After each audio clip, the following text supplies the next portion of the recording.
Apologi yang ketiga. Ini kamu latihan ya, karena dulu saya pernah ngetes.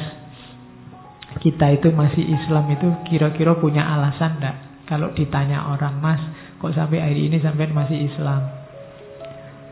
Apa Islam itu baik?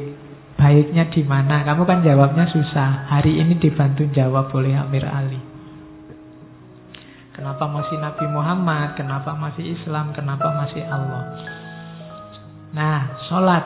Di mana bagusnya sholat? Katanya Amir Ali. Yang pertama, sholat itu dalam Islam ajarannya paling lengkap. Detail. Setiap muslim silahkan jalan sendiri melakukan. Beda sama agama lain. Ya mohon maaf di agama yang lain kalau ada atau mendengarkan atau jangan-jangan hadir. Ini katanya Amir Ali. Ya. Jadi katanya Amir Ali, di agama yang lain untuk berhubungan dengan Tuhan itu butuh media. Medianya biasanya pendeta, lembaga kependetaan, kebiksuan, apalagi ya. Pokoknya lembaga-lembaga keulamaannya lah di agama masing-masing. Butuh mereka untuk menyambungkan sama Tuhan. Kalau dalam Islam enggak, setiap orang bebas ketemu Allahnya, ketemu Tuhannya, dan ada rumus detailnya. Itu ya istimewanya sholat, katanya Amir Ali. Kita itu 5 kali sehari langsung ketemu Allah bisa. Itu istimewa kita. Meskipun ya kualitas sholat kita paling gitu-gitu aja. Ya dimaklumi lah, jangan khawatir. Allah maha ngerti dirimu. Kalau katanya, ya minggu lalu kan kita ngerti bahwa Allah itu bukan rumus mati. Yo, asal kamu memang serius berusaha untuk sholat sebaik mungkin, hasilnya masih belum sebaik mungkin, tidak masalah. Diperbaiki terus, Allah pasti ngerti. Yang tidak boleh itu meremehkan, halah Pak, sholat sak-sae ora apa-apa, Gusti Allah tidak butuh sholat sayang, itu yang bermasalah. Kalau dalam Islam aturannya detail untuk kita ketemu Allah. Itu bedanya sama agama yang lain. Kemudian mungkin ada yang kritik, lah kok banyak sekali sholat dalam Islam? Sehari sampai 5 kali, mbok ya seminggu sekali aja kan cukup. Sehari sekali lah paling tidak, atau pagi sore lah paling tidak.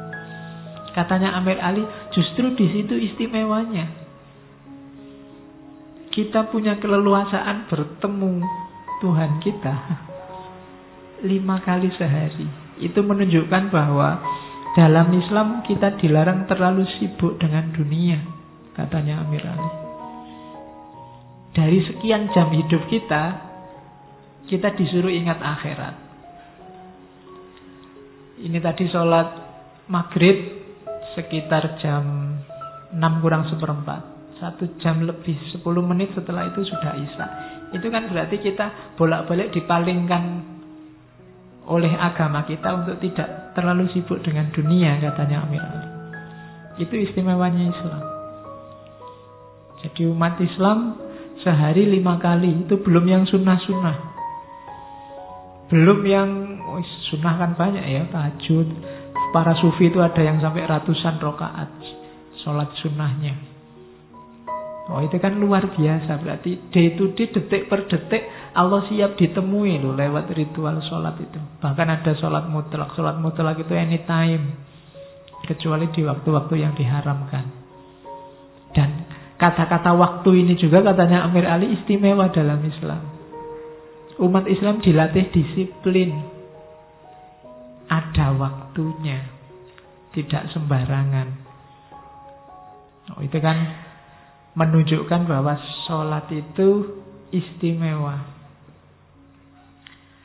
Kalau ada yang bilang, katanya Amir Ali, bahwa tapi kan sholat itu rumit, doa-doanya dihafalkannya susah, aturannya terlalu detail, tidak luwes.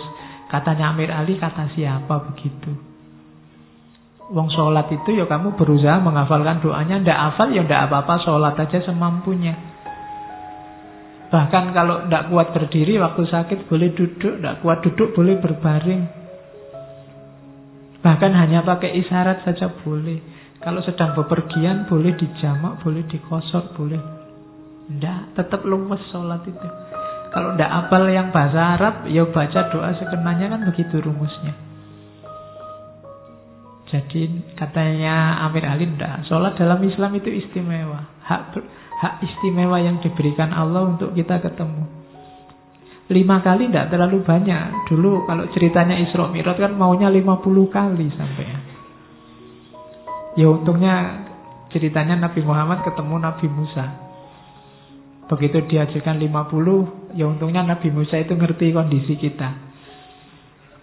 Ya, coba Nabi Musa cuek itu kita 50 kali sehari semalam. Bayangkan 5 kali aja kelewat-lewat. Ya. Sebenarnya kelewat itu kan bukan karena waktunya terlalu banyak, kitanya terlalu males. Nanti aja sholat isya kalau sudah lebih malam, alasannya lebih kusuk. Akhirnya tidur dan ketiduran. Sudah adzan subuh kurang 5 menit baru sholat isya. Biasanya kan begitu. Zuhur juga nanti aja, akhirnya kepepet asar. Asar kadang lupa, loh sudah maghrib aku belum asar. Ya, sering begitu. Oke, padahal kita punya aturan yang bagus, punya rumus untuk disiplin yang bagus. Tidak terlalu sering 50, tapi juga tidak terlalu jarang seminggu sekali. Sehari 5 kali. Nah itu sholat. Kapan-kapan kita ngomong, beberapa tokoh yang ngomong falsafahnya sholat. Oke, yang jelas sholat itu wajib. Kalau dalam Islam. Di rumus kayak apapun, digagas kayak apapun, difilsafati kayak apapun, monggo. Tapi rumus pertama, sholat itu wajib. Puasa ini bulan depan. Istimewanya apa puasa dalam Islam? Puasa dalam Islam itu katanya Amir Ali manusiawi. Semua agama sebenarnya sejak dulu sudah mengajarkan orang untuk puasa sebagai jalan menyucikan diri. Jawa kuno kenal misalnya semedi. Ya kalau uzlah, kalau di sufi, agama-agama hampir Hindu ada, Kristen ada, Buddha ada ajaran puasa. Cuma Islam yang ajarannya ada dan khas. Khasnya di mana? Manusiawi. Katanya Amir Ali, di banyak ajaran puasa yang saya kaji, sebagian besar ajaran puasa itu modelnya anti dunia. Jadi orang mengekang nafsunya, kemudian dipaksa untuk menjauhi kenikmatan fisik. Makanya kan ada ajaran, kalau di Jawa kuno ada Topo Broto, 40 hari 40 malam. Di agama tertentu ada sampai sekian puluh. Coba lihat di model agama-agama Hindu tertentu, ritual-ritual semedinya ada yang pakai, yang sekarang dipraktekkan orang-orang yoga itu loh. Cuma yoga itu kan, yang senam itu kan bentuk sekulernya. Ya, religiusnya kan ada itu kan, ada yang semedi dengan ngangkat satu kaki, ada yang model-model itu. Bagi Amir Ali tidak manusiawi. Itu dulu dilakukan oleh Siddhartha Gautama kan sebelum melahirkan Buddhisme itu kan, dia menyiksa diri. Kalau dalam Islam tidak.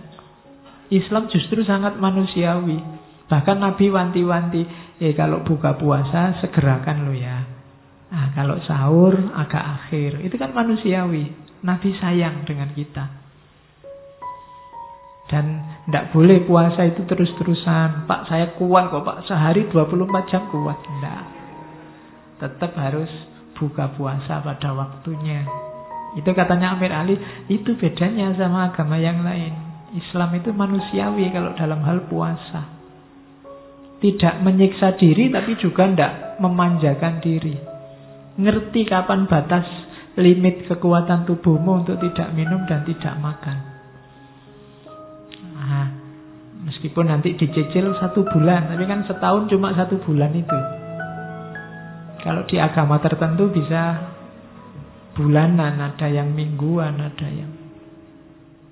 Maka katanya Amir Ali, enggak, puasanya Islam istimewa, sholatnya juga istimewa, ketuhanannya istimewa, nabinya istimewa. Makanya saya bilang malam ini kita belajar istimewanya Islam. Namanya apologi. Oke, ada lagi zakat. Semua agama menyarankan umatnya untuk saling berbagi, saling bersedekah. Bedanya apa Islam dan agama yang lain? Katanya Amir Ali, kalau dalam Islam zakat itu diwajibkan. Kalau dalam agama yang lain, katanya Amir Ali, sedekah model memberi berbagi pada sesama itu hanya dianjurkan, dianggap keutamaan. Dalam Islam ya dianggap keutamaan, tapi Islam ngerti karakternya manusia. Manusia itu suka lekat dengan kepemilikan duniawi. Kadang-kadang kalau dianjurkan, hasilnya kayak kalau kamu ngisi Jumat itu loh, kotak muter itu.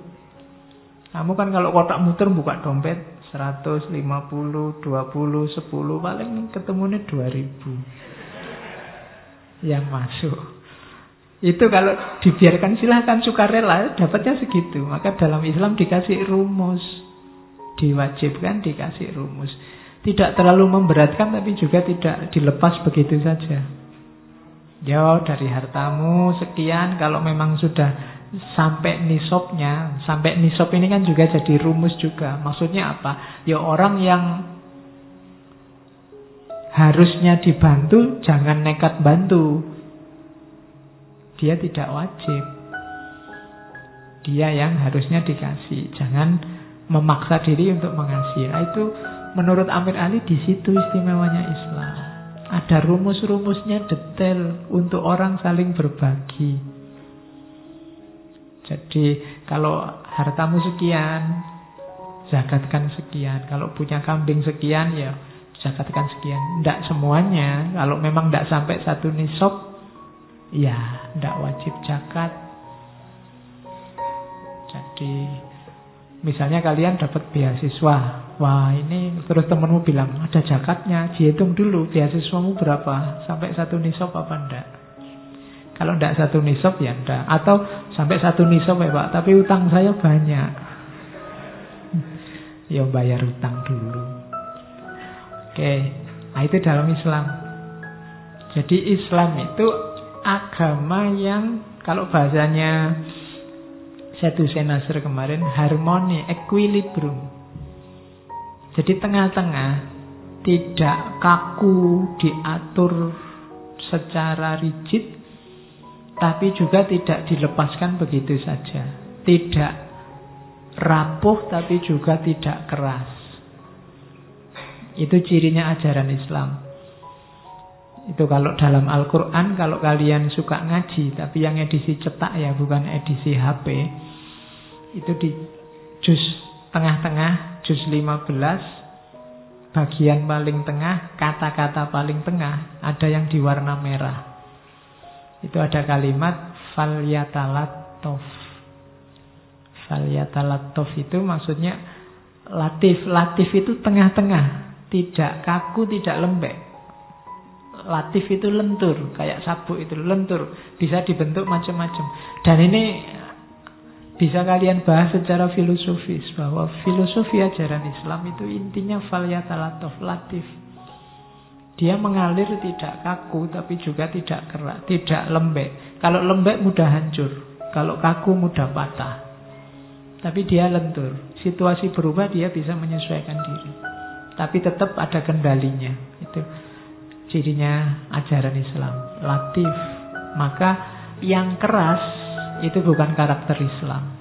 Yang rapuh juga bukan karakter Islam. Ditindas kok diam saja, tidak Islami. Ngamuan, nesunan juga tidak Islami. Islam itu lentur, tahu kapan maju, kapan mundur. Kalau dalam bahasa filsafat, ngerti kapan maju, kapan mundur, lentur, itu namanya kebijaksanaan. Itu yang dikejar oleh filsafat, filosofia, cinta pada kebijaksanaan. Makanya kalian harus belajar filsafat biar paham inti ajarannya Islam. Jadi kelenturan, kebijaksanaan. Jadi Islam itu melampaui sekedar kebenaran. Kita itu tidak berhenti di kebenaran, karena di atas kebenaran ada kebijaksanaan. Banyak hal mungkin benar, tapi kalau kita omongkan jadinya tidak bijaksana. Harusnya kebenaran itu melahirkan kebaikan, lahirnya malah kacau. Kenapa? Harusnya yang kayak gitu jangan diomongkan. Situasinya belum memungkinkan, meskipun itu kebenaran. Yang ini yang orang hari ini susah. Banyak orang ngomong di Twitter, ngomong di WA, ceramah di masjid. Yang diomongkan benar, tapi momen, ruang, waktu tidak pas. Hasilnya apa? Blunder. Harusnya kebenaran yang disampaikan itu melahirkan kebaikan, hasilnya tidak. Dari kebenaran bisa lahir perpecahan. Dari kebenaran bisa lahir konflik. Dari kebenaran bisa lahir kekacauan. Kenapa? Karena orang yang menggunakan kebenaran tidak bijaksana. Neraktir temanmu itu bagus, tapi kalau temanmu gerges, kamu paksa neraktir, kamu seret keluar untuk dibawa ke angkringan, itu jadi jelek. Gitu loh. Jujur sama temenmu bagus, tapi kalau temenmu sedang susah, sedang sumpek, terus kamu jujur, waduh, kalau sakit kayak gitu, tetangga saya kemarin 3 hari langsung. Loh itu jujur, tapi kan ruang dan waktunya tidak pas. Loh kan memang tetangga saya begitu, Pak. Ruang dan waktunya tidak pas. Oke, itu falsafah ajaran Islam. Haji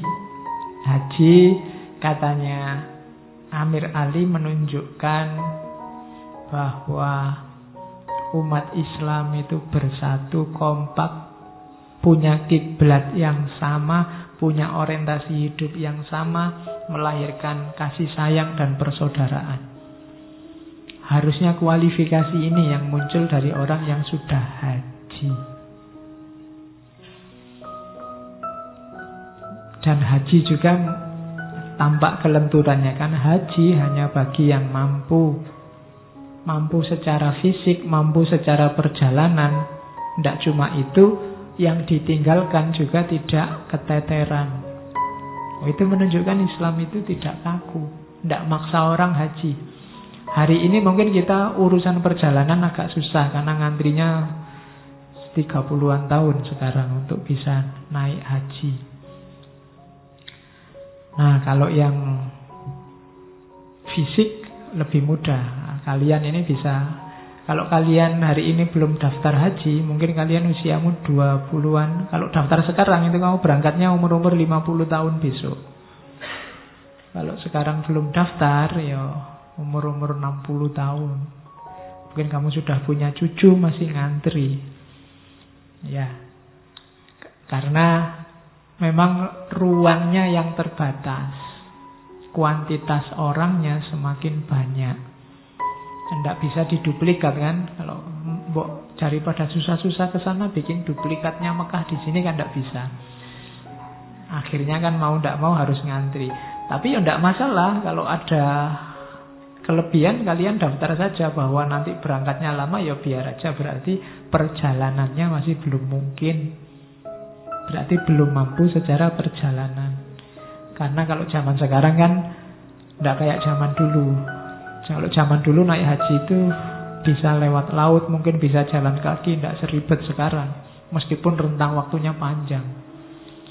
Kalau para ulama zaman dulu haji itu sekalian belajar di sana sambil nunggu kapal. Dan di kapal itu bisa setengah tahun sendiri. Di kapal, di situ kan juga banyak ulama, banyak ustadz. Akhirnya juga saling berguru, saling belajar. Dan banyak relasi keulamaan dibangun lewat jalur haji. Itu dulu yang bikin Belanda pontang-panting. Ngatasi militan-militan baru hasil orang haji. Makanya terus secara administratif oleh Belanda, orang yang sudah haji terus dikasih gelar. Ditegaskan bahwa ini haji.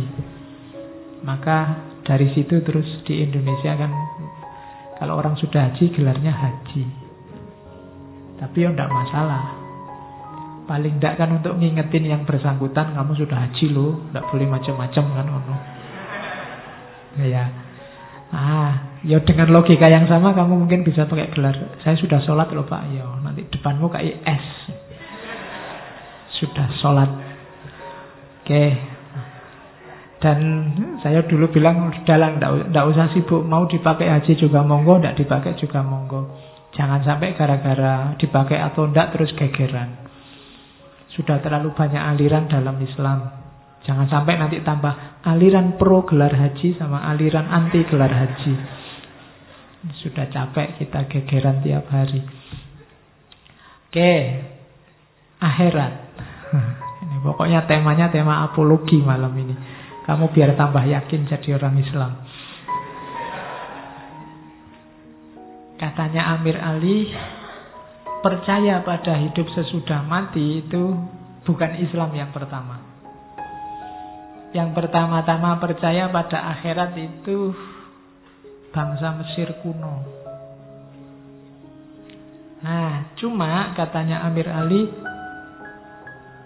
agama-agama sebelum Islam itu membayangkan akhirat itu seperti dunia ini, yang di situ ada pembalasan dan penyiksaan yang sifatnya jasmaniah.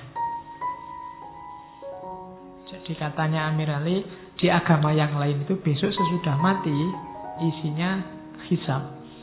Kemudian yang baik dikasih balasan baik, yang jelek disiksa. Dan ini siksaan dan balasan ini sifatnya fisik, ya tubuh kita ini. Ini debat sebenarnya di dunia Islam. Kalau katanya Amir Ali, kalau dalam Islam sebenarnya kehidupan akhirat itu bukan kehidupan materi lagi, bukan kehidupan jasmaniah lagi. Bahwa besok ada pembalasan dan siksaan ya, tapi tidak pada jasmani. Jasmani ini kan cuma perantara. Dan dia hancur. Saat kita meninggal, kita dikubur, jasmani kan hancur.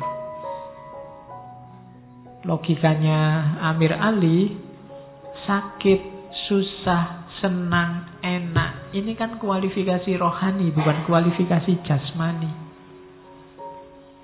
Karena kita membayangkan jasmani, itu yang membuat gambaran kita tentang surga dan tentang neraka sangat jasmaniah. Kan kita membayangkan surga itu kayak mungkin hotel bintang 5, di sana full AC jadi dingin, kemudian bisa pesan bidadari tinggal nelpon datang sendiri terus. Bayangan kita kan sangat fisik. Di neraka kan juga sangat fisik. Di sana ada palu, gergaji, lenggis, rantai. Ada di sana semua. Ini kan sangat fisikal katanya Amir. Enggak, karena kita membayangkannya fisik, terus barang yang ada di sana semua kelihatannya jadi fisik. Katanya Amir Ali, enggak. Besok kita di sana itu rohaniah. Loh Pak, katanya disiksa sampai kesakitan kepalanya pecah. Loh, kesakitan serasa kepala pecah itu kan sifatnya rohaniah. Kalau kamu dipukul, ya yang dipukul fisiknya kan rasa sakit itu kan sifatnya batini, mental, rohani. Jadi buktinya apa? Kalau orang meninggal, roh sama jasadnya pisah. Itu kan jasadnya kamu pukul-pukul, kamu tidak terasa, sudah tidak ada rohnya. Ini Amir Ali. Loh, tapi kok ayat-ayat Al-Quran kelihatannya sangat fisik gitu katanya Amir Ali. Iya, ayat Al-Quran itu gambarannya memang fisik, jasmania. Kenapa? Ya karena dia turun di masyarakat Arab yang awam zaman itu. Kalau Al-Quran pakai bahasa-bahasa filosofis yang sangat abstrak, bingung orang Arab. Bahwa kita besok masuk surga tidak secara eksistensial, tapi esensinya saja. Yang rohani kita di sana berada di alam idea kayak Plato itu. Tidak nyambung mereka. Paling gampang besok kalau kamu baik masuk surga dikasih rumah pinggir sungai, depannya ada kolam susu, kolam madu, kemudian bidadarinya banyak, kamu sak kapoke di sana, ndak ada capeknya, ndak ada. Ya kan digituin kan kamu kepingin sudah. Simple. Wong itu ayat gunanya apa? Menarik orang untuk tertarik dengan surga dan takut dengan neraka sehingga dia jadi orang baik. Simpelnya kan itu. Maka banyak orang terus asosiasinya itu fisikal sifatnya. Padahal itu ilustrasi. Akhirat itu kan mala ainun ro'at wala udhunun sami'at. Tidak ada mata yang melihat, tidak ada telinga yang pernah mendengar. Kalau cuma linggis sama gergaji kan kita pernah melihat. Pasti tidak begitu. Karena dia la ainun ro'at wala udhunun sami'at. Yang penting bukan itu, katanya Amir Ali lagi. Yang penting adalah bagaimana keimanan kita pada akhirat mendorong pada perbuatan baik. Ketakutan kita pada neraka membuat kita menjauh dari perbuatan jelek. Intinya kan itu. Tidak harus kita debat panjang lebar tentang jasmani rohani, meskipun menurut Amir Ali besok itu sifatnya ruhaniyah. Ini agak pro dengan para filosof. Kalau para teolog tertentu kayak Ghazali kan jasmani.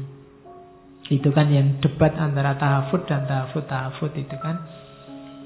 Katanya Ghazali ya besok itu yang dibangkitkan fisiknya, tidak seperti Al-Farabi dan kawan-kawan. Terus kalau dijajar debat kayak Ibn Rus itu, lo fisiknya kan sudah hancur. Itu jawaban versi Ghazali. Loh, fisik hancur tidak masalah, nanti oleh Allah diganti fisik yang baru. Itu jawabannya versi Ibn Rushd. Kalau diganti fisik yang baru, Allah tidak adil dong. Yang punya dosa kan jasad lama, kok yang disiksa jasad baru.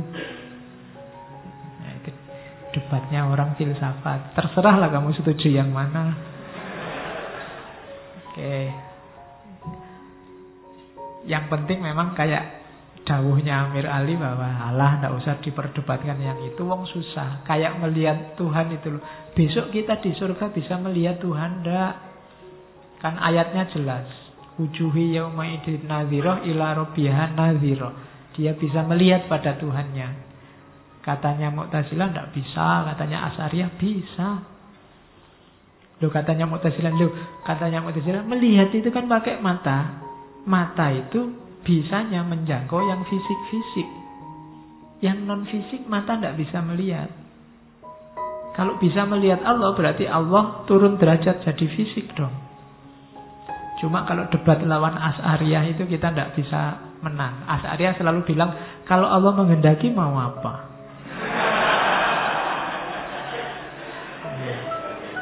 Jadi Asy'ariyah kan ujungnya selalu begitu. Kalau Allah menghendaki kita bisa apa?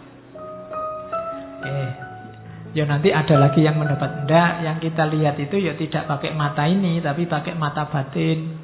Lalu kalau pakai mata batin namanya bukan melihat, tapi merasakan kehadiran. Yalah. Ya nanti kalau ada waktu senggang kita bahas yang gitu-gitu, yang bulat-bulat. Oke. Jadi akhirat yang penting mendorong kita pada perbuatan baik. Kalau ngaku bahwa kita beriman pada yaumul hisab, yaumul kiamat, di antara rukun iman kan itu, harusnya kita takut melakukan yang jelek dan terdorong untuk selalu melakukan yang baik. Orang yang berani melakukan yang jelek-jelek dan malas melakukan yang baik menunjukkan imannya pada hari akhir tidak terlalu kuat. Karena di antara efeknya beriman pada akhirat itu diri yang selalu terdorong pada kebaikan dan takut kalau jatuh pada yang jelek-jelek.